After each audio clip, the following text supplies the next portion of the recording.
Bikin nangis, suamiku selingkuh dengan wanita lain.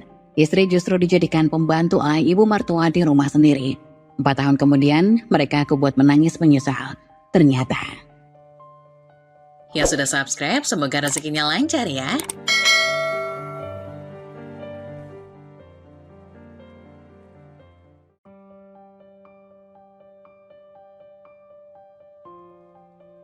Mila dan Danu adalah pasangan yang penuh perhatian. Mereka sama-sama sibuk, namun selalu menyempatkan waktu untuk satu sama lain. Mila yang mengelola butik dan tempat jahit seringkali bekerja sampai larut. Begitu juga Danu yang bekerja di sebuah perusahaan teknologi. Meski begitu, keduanya selalu punya cara untuk menjaga hubungan mereka tetap hangat. Pagi hari yang menyenangkan. Di suatu pagi, Mila yang baru saja menyiapkan sarapan untuk mereka berdua melihat Danu turun dari kamar sambil menguap. Mila tersenyum. Mas, sudah bangun. Aku bikinin kopi nih. Ayo sarapan, biar kamu semangat seharian. Danu tersenyum, sambil memeluk Mila dari belakang. Aduh istriku, kamu perhatian banget sih. Kamu juga kerja keras di butik, tapi tetap aja kamu sempetin buat bikin sarapan. Mila tertawa kecil. Buat kamu mas, selalu ada waktu mas. Kalau kamu bahagia, aku juga bahagia. Danu mengambil tangan Mila dan mencium punggung tangannya dengan penuh kasih sayang. Mila tersenyum penuh cinta. Aku gak nyangka, aku bisa beruntung nikah sama kamu. Kamu tuh segalanya buat aku, Mil. Aku juga, Mas. Kita beruntung sekali. Bisa saling memiliki. Malam hari yang romantis. Sepulang dari butik, Mila pulang lebih awal untuk memberikan kejutan pada Danu. Ia menyiapkan makan malam spesial dan menghias meja makan dengan lilin. Danu terkejut melihat meja makan yang dihias rapi. Wah, apa nih? Ada yang anniversary dan aku lupa ya? Ia tertawa kecil. Gak ada mas, aku cuma pengen kita makan bareng malam ini. Kita kan sama-sama sibuk, jarang bisa kayak gini. Danu duduk dan meraih tangan Mila di atas meja. Kamu benar-benar perhatian ya Mil. Kadang aku merasa gak pantas dapat istri sebaik kamu. Mas, jangan bilang gitu, kita berdua sama-sama berjuang. Kita punya mimpi yang sama kan? Danu mengangguk, sambil menatap Mila dengan penuh kasih. Iya, mimpi kita, suatu hari bisa punya rumah yang nyaman. Bisa membahagiakan satu sama lain. Semua itu cuma bisa terwujud karena kita saling mendukung. Mila tersenyum hangat. Aku percaya kita bisa mewujudkan semua itu mas. Selama kita punya cinta dan saling percaya, semuanya pasti mungkin. Setelah makan malam, mereka duduk di sofa berbagi cerita tentang hari mereka. Danu menceritakan rencana proyek baru di kantornya. Sementara Mila berbagi tentang pelanggan butik yang puas dengan hasil jahitannya. Di akhir pekan, Danu mengajak Mila keluar untuk makan malam di restoran favorit mereka sebagai bentuk apresiasi atas usaha Mila di butiknya. Aku bangga sama kamu Mil, kamu kerja keras di butik, sampai tempat jahit kamu bisa berkembang pesat. Gak semua orang punya dedikasi kayak kamu. Mila tersimpul, kamu yang selalu ada untuk mendukung mas. Kalau bukan karena kamu, aku mungkin gak punya cukup semangat. Danu tersenyum menggenggam tangan Mila erat-erat. Janji ya, kita gak akan pernah berhenti saling dukung. Kamu mimpi aku Mil. Mila menatap Danu dengan mata yang berkaca-kaca. Janji mas, aku akan selalu jadi yang pertama ada di samping kamu. Suatu hari Ibu Maya, ibu Danu, datang berkunjung dengan membawa koper besar. Danu dan Mila menyambutnya dengan hangat. Berbicara sambil duduk di ruang tamu, Bu Maya berkata, Danu, mama pikir mau tinggal di sini beberapa waktu. Rumah kamu ini nyaman banget, hasil kerja keras kamu selama ini akhirnya kelihatan nyata. Mila terdiam, merasa aneh mendengar ucapan itu. Sebab dia tahu bahwa rumah ini sepenuhnya dari usahanya, bukan dari penghasilan Danu. Danu tersenyum. Iya mah, kita pasti senang kalau mama tinggal di sini. Bu Maya menoleh ke Mila. Mila, kamu itu beruntung sekali loh dapat suami seperti Danu. Rajin, bekerja keras, sampai bisa punya rumah sebagus ini. Mila hanya tersenyum kaku, tidak ingin merusak suasana. Dalam hati, ia merasa ada yang tidak benar dengan cerita ini. Tapi ia menahan diri dan tetap menghormati Bu Maya. Di malam hari setelah Bu Mayang tidur, Mila tak bisa menahan perasaannya lagi. Ia mencari penjelasan dari Danu tentang ucapan ibu mertuanya tadi. Dengan suara lembut ia bertanya, Mas, kenapa tadi mama bilang kalau rumah ini hasil kerja kerasmu? Bukannya kamu tahu ini dari hasil usaha kita bersama? Danu menarik nafas dalam-dalam. Mil, mungkin mama salah paham. Gak usah dianggap serius ya. Ini bukan masalah besar kok. Mila menghela nafas bingung. Tapi mas, aku cuma ingin kejelasan. Rasanya gak nyaman dengar mama bicara seolah-olah semua ini milik kamu. Danu mencoba tersenyum menenangkan. Ya sudah, besok aku coba jelasin pelan-pelan ke mama. Tapi kamu gak usah khawatir, ini cuma salah paham kecil. Mila terdiam, mencoba menerima kata-kata Danu.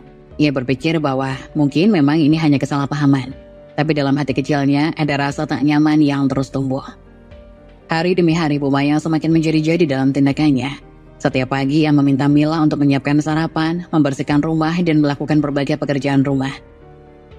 Suatu pagi, Bu Maya sambil duduk di ruang tamu berkata, "Mila, bersihin ruang tamu ya, debunya banyak. Cepetan, soalnya Danu gak suka lihat rumah berantakan." Mila yang baru saja selesai menyiapkan sarapan untuk Bu Maya hanya bisa mengangguk. Hatinya mulai terasa berat, tapi ia tetap berusaha menjaga sopan santun. Ketika Danu pergi bekerja, Bu Maya semakin memperlakukannya seperti pembantu di rumahnya sendiri. Bu Maya menyerahkan setumpuk cucian pada Mila. "Ini Mila, cucian Danu sama Mama udah numpuk, cuci yang bersih ya." Mila mencoba berbicara pelan. "Bu, kita kan punya asisten rumah tangga, mungkin bisa dibantu." Bu Maya menatap sinis. "Asisten rumah tangga gak bisa dipercaya, kamu ini menantu. Sudah sewajarnya melayani mertua dan suami." Mila terdiam, merasa marah tapi juga tak bisa melawan karena ia tak ingin menimbulkan konflik. Ia hanya bisa menahan perasaannya mengingat posisinya sebagai menantu. Di malam harinya, saat sudah di kamar bersama Danu, Mila tak bisa lagi menahan perasaannya. Ia pun mengungkapkan apa yang selama ini ia pendam. Dengan ada suara yang penuh kekecewaan, "Mas, aku mohon kamu bicara sama Mama. Rasanya aku diperlakukan seperti orang luar di rumahku sendiri." Danu bingung. "Maksud kamu apa, Mil?" "Mama memperlakukan aku seperti pembantu, Mas. Setiap hari aku harus melakukan ini itu di rumah ini. Seolah-olah aku cuma orang yang numpang. Ini kan rumah kita, Mas." Ia menghela nafas tampak tidak nyaman. "Mil, Mama mungkin cuma butuh bantuan kamu. Anggap aja ini tanda bakti kamu sebagai menantu. Jangan terlalu dipikirin." Dengan suara bergetar, Mila menjawab, "Mas, ini bukan cuma masalah bantuan. Aku dihargai gak sih di rumah ini?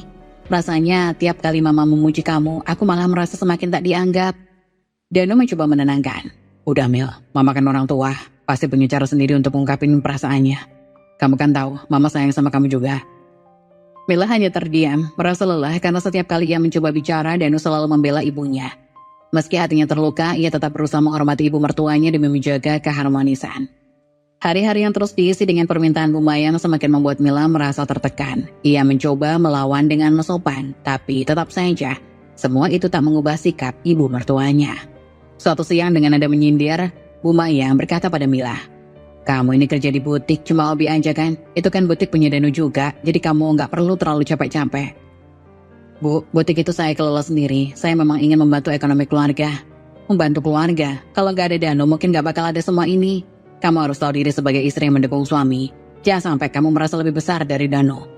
Mila hanya bisa menahan sakit hati. Ia merasa diperlakukan tidak adil di rumahnya sendiri. Sementara Danu seolah-olah menutup mata pada semua yang ia alami. Di dalam hati, Mila merasa tak lagi sanggup bertahan. Tapi ia terus mencoba, berharap suatu saat Danu akan memahami apa yang ia rasakan. Mila yang semakin merasa tertekan akhirnya kembali mencoba bicara pada Danu di suatu malam ketika Bu Mayang sudah tidur. Ia berharap suaminya mau mendengarkan keluhannya.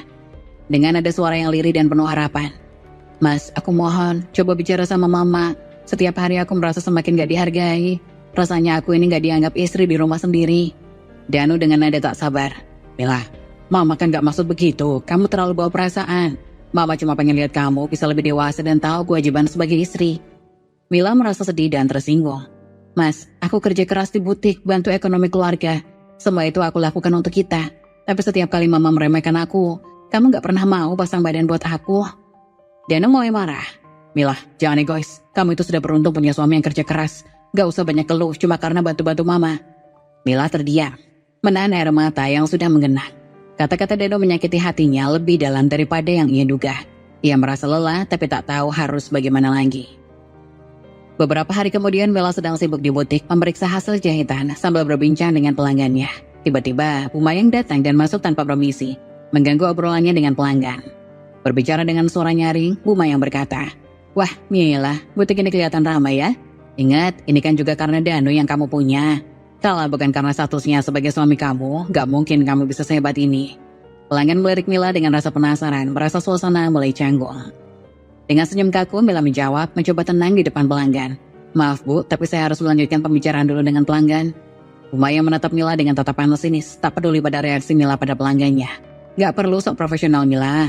Aku cuma ngingetin kamu, bahwa semua yang kamu punya itu ada karena Danu. Jadi jangan merasa semua ini hasil kerja kerasmu sendiri. Pelanggan Mila pergi dengan perasaan canggung, meninggalkan Mila yang menahan rasa malu dan marah di depan mertuanya sendiri. Namun ia tidak membalas satu kata pun demi menjaga kehormatan suaminya. Di malam hari, setelah mengalami penghinaan di butiknya sendiri, Mila akhirnya memutuskan untuk bicara lagi dengan Dano. Ia merasa sudah tak sanggup lagi jika harus terus-menerus diperlakukan seperti ini. Dengan nada lirih tapi penuh emosi. "Mas, aku gak tahan lagi. Di butik mama datang dan bicara seolah-olah semua yang aku punya ini karena kamu. Padahal kan aku kerja keras dari nol." Dano menghela nafas kesal. "Mil, kamu ini kenapa sih? Mama cuma bercanda, jangan terlalu dianggap serius." Dengan suara yang semakin emosional. "Mas, ini bukan bercanda. Di depan pelanggan, Mas, di tempat kerjaku sendiri. Mama menghina dan meremehkan semua usahaku. Aku gak minta kamu berpihak, tapi setidaknya tunjukkan sedikit rasa pengertian." "Jadi kamu mau aku pilih kamu daripada mama?" "Gak bisa, Mil. Kamu istriku, tugas kamu itu patuh sama suami dan hormat sama ibu mertua." Mila terdiam. Merasa semakin kecewa dan tersakiti. Ia mulai merasa bahwa suaminya bukan hanya tidak berpihak padanya, tapi juga tidak menghargai perasaannya. Dengan suara pelan, air mata mulai menetes. "Mas, aku juga manusia, aku punya perasaan, aku bekerja keras bukan buat diperlakukan seperti ini. Aku cuma ingin kita bisa saling mendukung, bukan merasa ditindas." Dano membuang pandangan, tak menggubris air mata Mila. "Kalau kamu cuma mau ngeluh terus, mungkin kamu yang salah paham tentang arti keluarga." Dengan perasaan terluka, Mila meninggalkan Dano sendirian di kamar, membawa hatinya yang semakin hancur. Ia tak pernah menyangka bahwa orang yang paling dicintainya justru yang paling mengabaikan perasaannya. Meskipun merasa dihina dan diremehkan, Mila tetap bekerja keras mengembangkan butiknya. Ia menanggung semua luka itu sendirian, mencoba untuk tetap fokus pada masa depan meski hari-harinya dipenuhi rasa sakit. Mila mulai belajar memendam perasaannya dan menjaga jarak dari Dano. Setiap hari ia bekerja dengan lebih giat, berusaha membuktikan pada dirinya sendiri bahwa ia tak bergantung pada siapapun untuk mencapai mimpinya. Namun rasa sakit yang ia alami terus membekas dalam hati, sementara hubungan Mila dan Dano semakin retak dan renggang seiring berjalannya waktu. Suatu sore, Bu Mayang pergi ke warung untuk berbelanja. Di sana ia bertemu dengan beberapa tetangga lainnya yang sedang ngobrol. Bu Mayang pun tidak melewatkan kesempatan untuk bercerita tentang Dano dan kehidupan mereka. Bu Mayang berbicara dengan bangga. "Anak saya Dano memang luar biasa. Dia yang bekerja keras buat bisa beli rumah ini. Mobil itu dan butik yang dikelola sama istrinya. Semua itu hasil jerih payahnya." Ibu-ibu tetangga awalnya mendengarkan dengan skeptis, tidak percaya pada cerita Bu Mayang. "Wah, benar ya. Keren banget Dano. Tapi bukannya Mila juga ikut kerja di butik itu?" "Iya, sepertinya dia yang mengelola semuanya kan? Setahu saya, Mila kan sangat berbakat dalam menjahit." Namun Bu Mayang tetap bersikeras. Iya. Tapi semua itu tetap berkat Dano. Dia yang jadi tulang punggung keluarga. Mila hanya bantu-bantu saja, nggak lebih." Ketika sedang asik bercerita, Mila yang kebetulan lewat di depan warung itu terpaksa mendengar semua omongan Bu Mayang. Hatinya terbakar mendengar kebohongan itu. Bu Mayang melihat Mila dan memanggilnya. "Mila, ayo sini kenalan sama ibu-ibu ini. Cerita sedikit tentang betapa beruntungnya kamu punya suami seperti Dano." Mila merasa terjebak dan tak bisa menolak. Dengan perasaan kesal dan malu ia mendekat.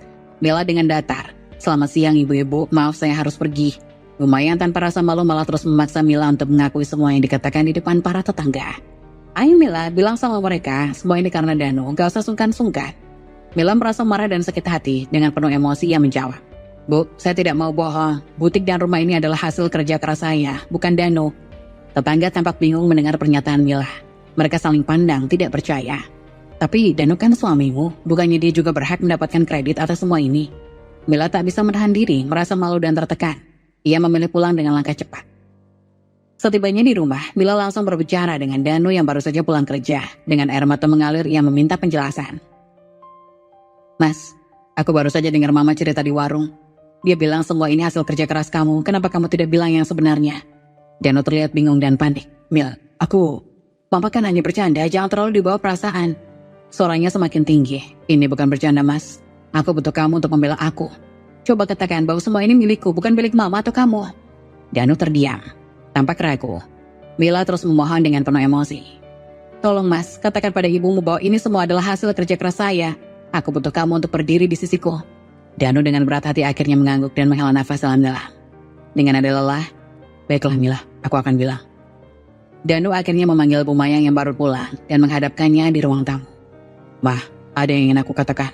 Mila benar, semua yang ada di sini, rumah, mobil, dan butik adalah hasil kerja kerasnya. Ini milik Mila." Bu Mayang kaget. Wajahnya langsung berubah. Ia tak percaya dengan apa yang baru saja didengar. Dengan nada marah dan tidak percaya. "Apa?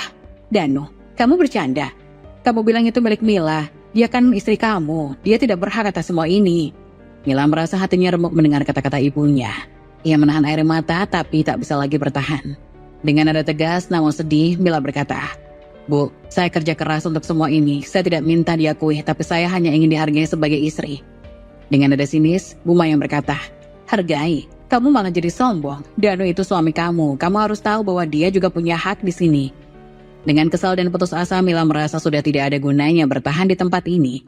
Ia berbalik pergi, tidak ingin mendengar lebih banyak lagi. Setelah meninggalkan Danu dan Bu Mayang, Mila masuk ke kamarnya dan menangis sejadi-jadinya. Air mata mengalir deras, mencurahkan semua rasa sakit dan kekecewaan.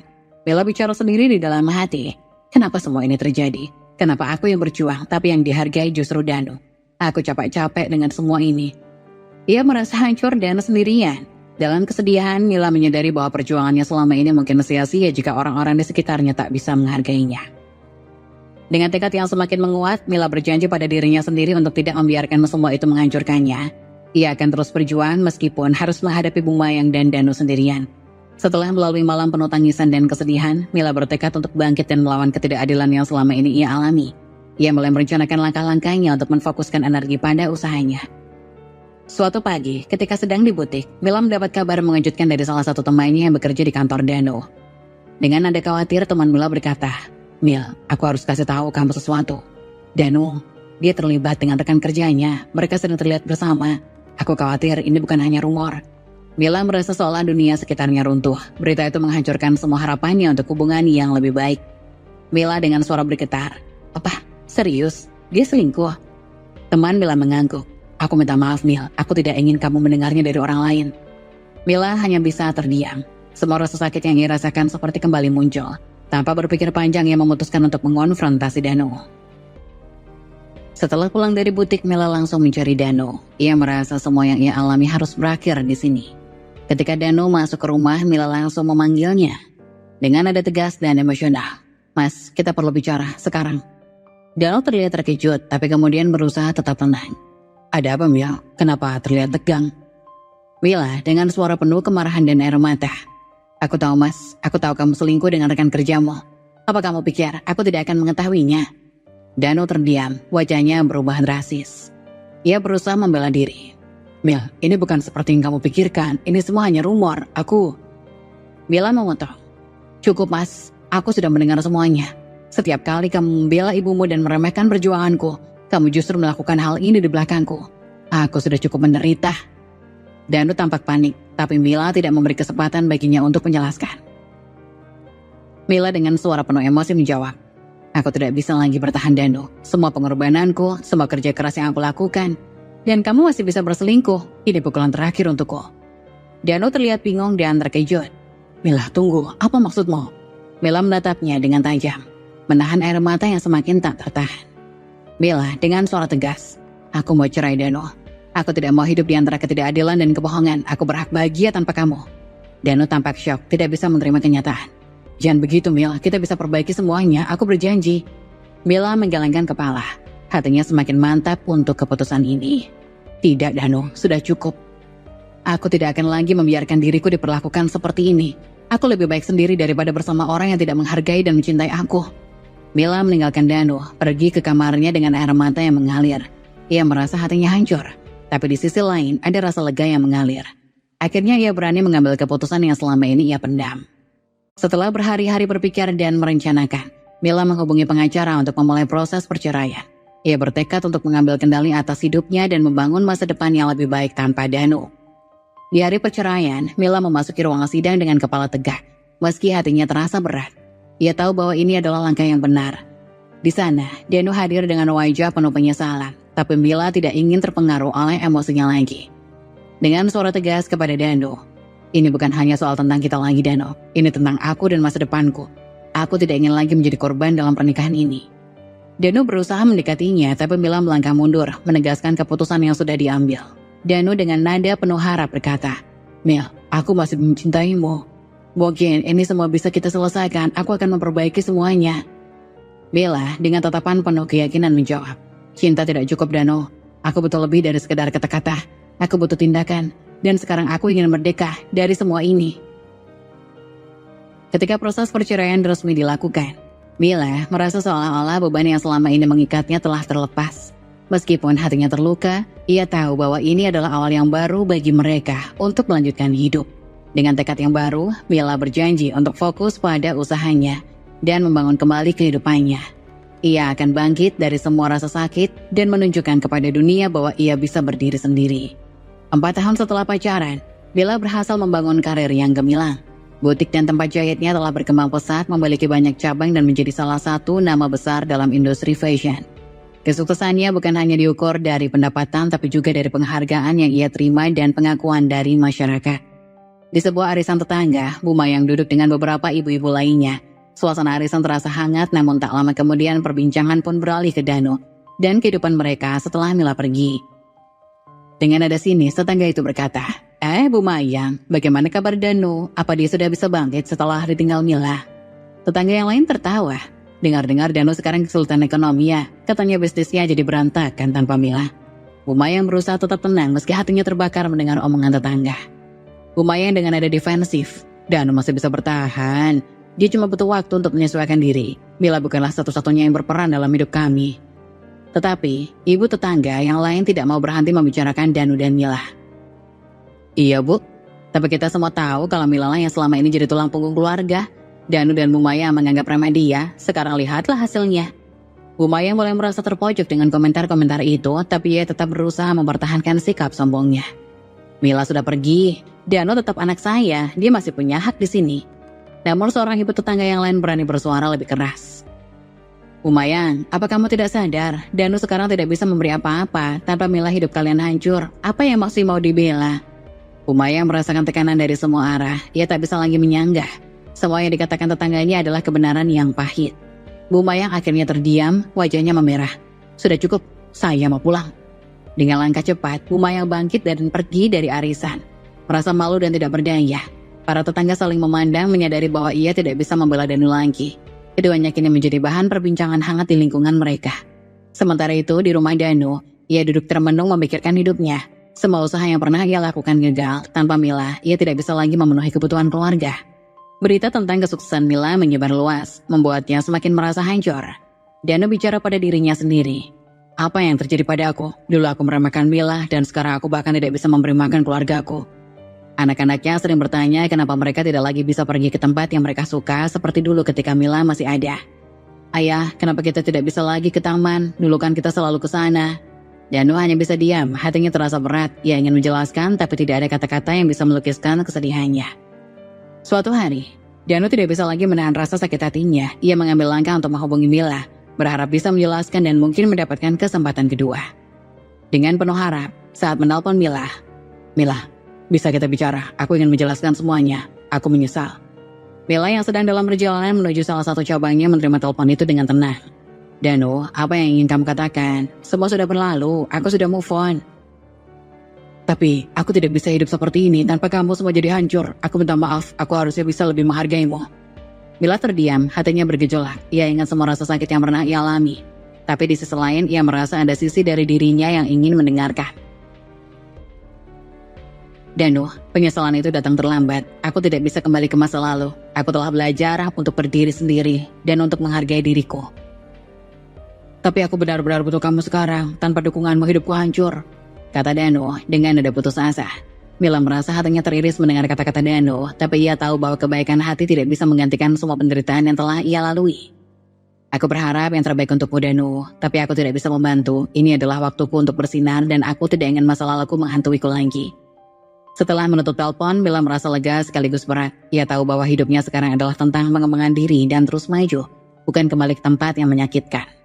Mila terus melanjutkan perjalanan suksesnya. Ia membuka cabang baru dan mempekerjakan banyak orang, memberikan kesempatan bagi mereka yang membutuhkan. Ia menjadi sosok inspiratif bagi banyak wanita yang ingin berjuang demi impian mereka. Di sisi lain, Danu dan Bu Mayang terpaksa berhadapan dengan kenyataan hidup yang baru, dan mereka mulai menyadari bahwa mereka telah menyia-nyiakan Mila, perempuan yang sebenarnya adalah kekuatan di balik kesuksesan mereka sebelumnya. Kini, mereka hanya bisa menyesali semua keputusan dan tindakan yang telah mereka ambil.